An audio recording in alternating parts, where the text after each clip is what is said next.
Shalom Bapak Ibu Saudara, saat ini kita mau belajar sama-sama bagaimana mengatasi depresi bersama dengan Tuhan.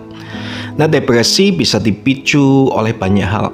Mungkin Anda pernah mengalami sesuatu yang menyakitkan di masa lalu. Anda kehilangan orang yang Anda cintai. Anda mungkin mengalami perceraian, kehilangan pekerjaan, khawatir, berlebihan, mengalami kekecewaan yang mendalam, atau cita-cita yang tidak kesampaian.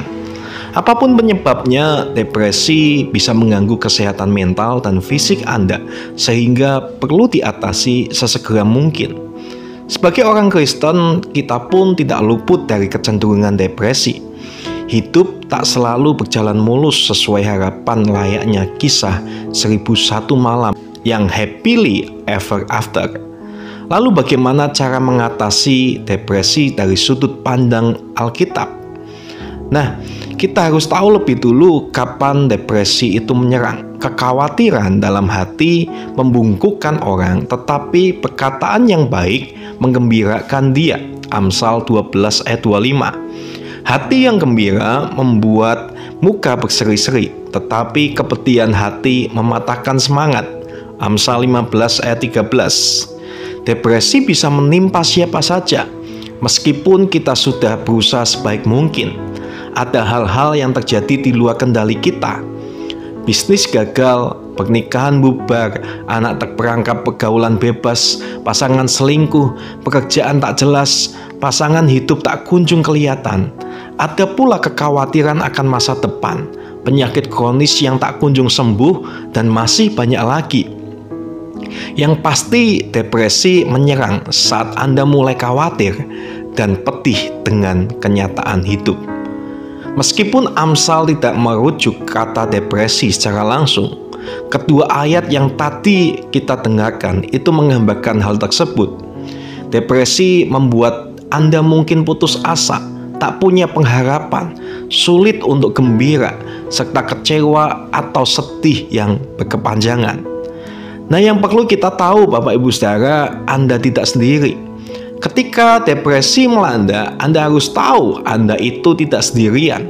Bahkan tokoh-tokoh Alkitab yang kelihatannya paling berani pun pernah mengalami depresi. Yang pertama, Daud. Siapa tidak kenal Daud? Sosok yang dijuluki a man after God own heart. Begitu berkenan di hati Tuhan. Namun seorang pahlawan yang perkasa ini yang mengalahkan berlaksa-laksa musuh pun pernah mengalami depresi. Di antaranya ketika ia dikejar-kejar Raja Saul dan jatuh dalam dosa dengan Batsheba. Nah, ini adalah ungkapan hati Daud. Dengarkanlah doaku ya Tuhan, dan berilah telinga kepada teriakku minta tolong.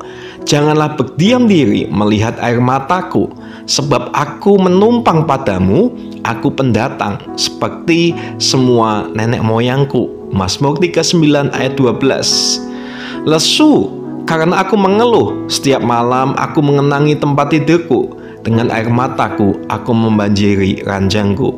Mazmur 6 ayat 6. Nah, lalu yang kedua, kalau kita tahu tokoh Alkitab yang lainnya adalah Ayub. Ayub seorang yang saleh, takut akan Tuhan dan menjauhi kejahatan pun pernah mengalami depresi. Ayub mengatakan seperti ini, mengapa aku tidak mati waktu aku lahir, atau binasa waktu aku keluar dari kandungan? Ayub 3 ayat 11.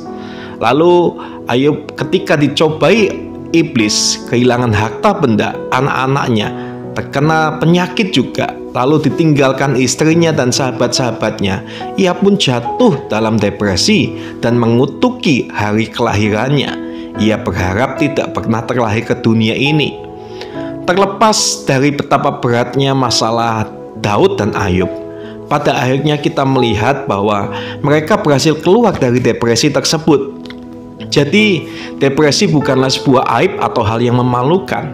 Setiap orang dari segala latar belakang sosial dan ekonomi bisa mengalaminya. Lalu bagaimana kita bisa melibatkan Tuhan dalam usaha untuk mengatasi depresi? Kita perlu tahu bahwa Tuhan itu tidak akan meninggalkan kita. Sebab Tuhan Dia sendiri akan berjalan di depanmu. Dia sendiri akan menyertai engkau. Dia tidak akan membiarkan engkau dan tidak akan meninggalkan engkau. Janganlah takut dan janganlah patah hati. Ulangan 31 ayat 8. Ketika serangan depresi datang, jangan biarkan diri Anda tenggelam dengan pemikiran sendiri. Semakin Anda khawatir dan takut, semakin Anda akan patah hati dan putus asa. Kalau Anda melihat masalah dari sudut pandang sendiri, Anda akan kalut, merasa tidak berdaya dan tak sanggup dan juga kewalahan.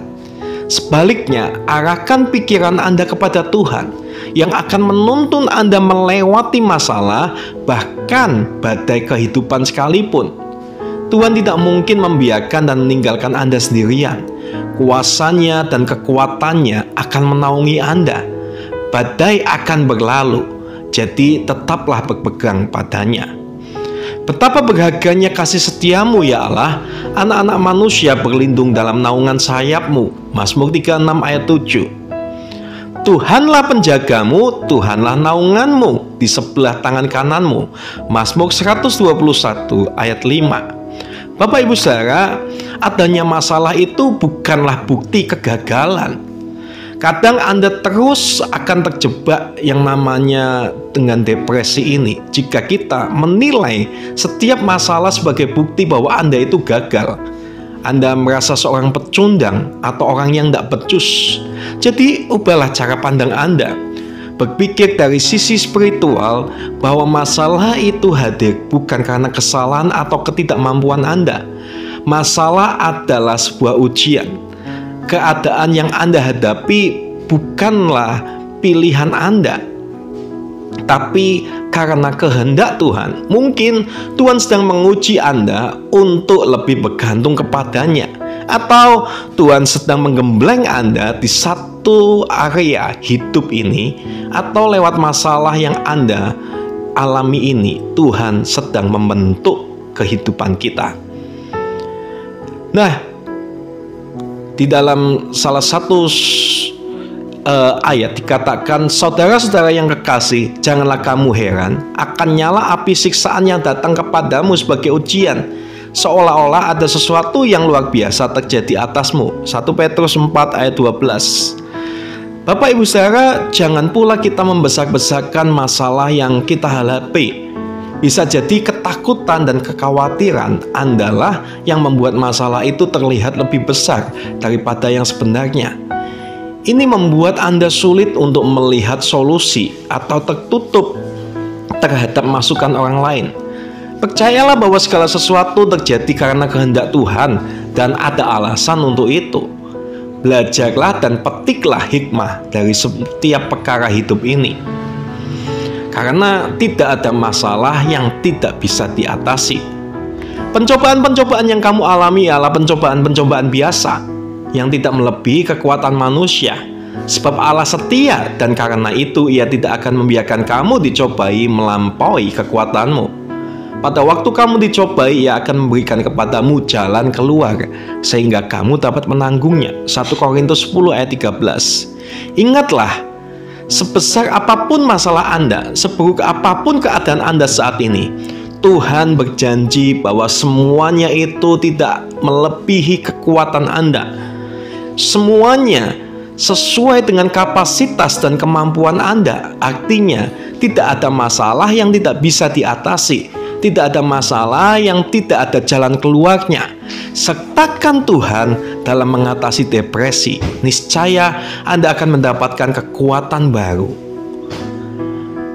Allah itu bagi kita perlindungan dan kekuatan sebagai penolong dalam kesesakan sangat terbukti. Mazmur 46 ayat 2. Percaya bahwa dengan penyertaan Tuhan kita bisa melewati setiap tekanan hidup atau depresi ini. Terima kasih, Tuhan Yesus memberkati.